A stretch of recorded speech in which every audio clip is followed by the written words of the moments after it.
So both sides of the political aisle are really showing their true colors, at least some people are, over the past week in regards to two separate instances, one in Kenosha, Wisconsin, and one in Portland, Oregon, regarding gun control and gun laws. I'm going to break down each incident and why one side is wrong on each side, and we'll see kind of what they should have said, or what would make more sense if they were being consistent and in line with their actual views. So in Kenosha, Wisconsin, a 17-year-old named Kyle Rittenhouse was at the riot. From what we know now, he was there to defend businesses and to help people. He had a pack on his side to kind of help injured people, and he ended up getting, I'll briefly summarize what happened. He was helping or doing something, and he ended up being chased by three guys that were after him, apparently, and he started running away. At one point, he either got something thrown at him or he tripped. Somehow he ended up on the ground, and the three guys tried to attack him. One guy had a firearm in his hand and was pointing at him, from what I've seen, and Kyle fired back. Another guy tried to grab the barrel of the gun, and he fired back at him, and another guy was shot as well. So, three guys involved, right? And it's clear that Kyle was acting in self-defense. And in this case, the hypocrites, or the people who aren't being consistent, are what people who would consider themselves on the left, or liberal Democrats, whatever you want to call them. And their hypocrisy comes in the fact that they are condemning Kyle for defending himself, but they're not condemning the guy who was attacking him that also had a firearm. So they're saying the shooter is Kyle, but they're not talking about these other three guys who all, now that we know who they are all criminals in their own right before this incident even happened. And Kyle has been an outstanding member of society. He's been pictured cleaning up graffiti from other riots. He is wanting a future in law enforcement. He has a law enforcement family. He was in a program for young people who want to be in law enforcement. He is a responsible gun carrier from what we've seen. He didn't appear to break any laws as far as the gun was his friends who lived in Wisconsin. Wisconsin is an open carry state regardless of their age. He did cross state lines, but the gun was bought in Wisconsin.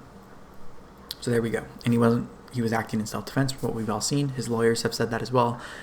His lawyer, Lynn Wood, is actually on Parler only because Twitter decided to censor him because they don't want the truth out.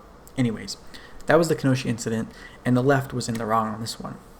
Now to Portland, Oregon, where a Trump supporter who is part of a group called Patriot Prayer was shot and killed in the streets in Portland a few days ago. And it appears that he was walking one direction and someone from behind, or a group of people as part of the riot, came from behind and said, "We've got one," or something to that extent. The guy in Portland, the Trump supporter, Patriot Prayer supporter, turned around and allegedly grabbed mace out of his pocket and tried to spray it. And when that happened, he was shot as he turned around. And so the hypocrisy that comes here is that people on the right who are more gun supporting, or more apt to be gun supporters or against gun control, we're actually condemning the guy who shot the Trump supporter, not because he shot him and killed him, but because he had been caught before with a gun at a riot days prior or weeks prior. So their idea was that he shouldn't have been carrying, or he should have been arrested prior to that at a riot. The problem with this is, if you're for gun rights and no gun control, then you wouldn't be in support of this guy being arrested a few weeks ago for having a firearm at a rally, if your whole idea behind gun ownership is to be able to protect yourself. Now, we can condemn what he did to this guy who didn't have a gun in his hand, but one could argue that if you turn around and you pull something out of your pocket, there's a potential it could be something that would be threatening to you. But from what we've seen contextually is that they were targeting this Trump supporter who was part of Patriot Prayer, and the shooting was not justified. So both incidences have shown from both sides that there are blind spots in their arguments, and that sometimes we are quick to judge or too quick to judge before thinking about how this affects our argument and the effectiveness of our argument, depending on which side you are on.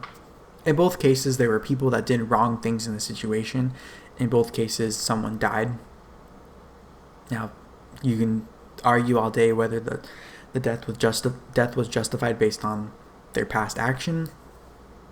But anyways, I just wanted to put this out here that on both sides of the aisle, people make mistakes, people misspeak, and sometimes people aren't consistent, and it's important to recognize when that happens, no matter which side of the aisle you're on. So let me know what you think in regards to these two topics. I know it's a touchy subject, but I know everyone kind of has an opinion at this point, and I would love to know what your opinion is down in the comments.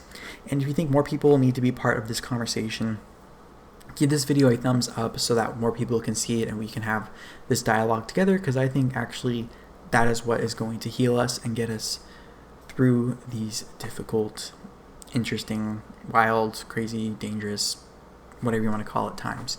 So let me know what you think, and I will talk to you in the next one. Bye-bye.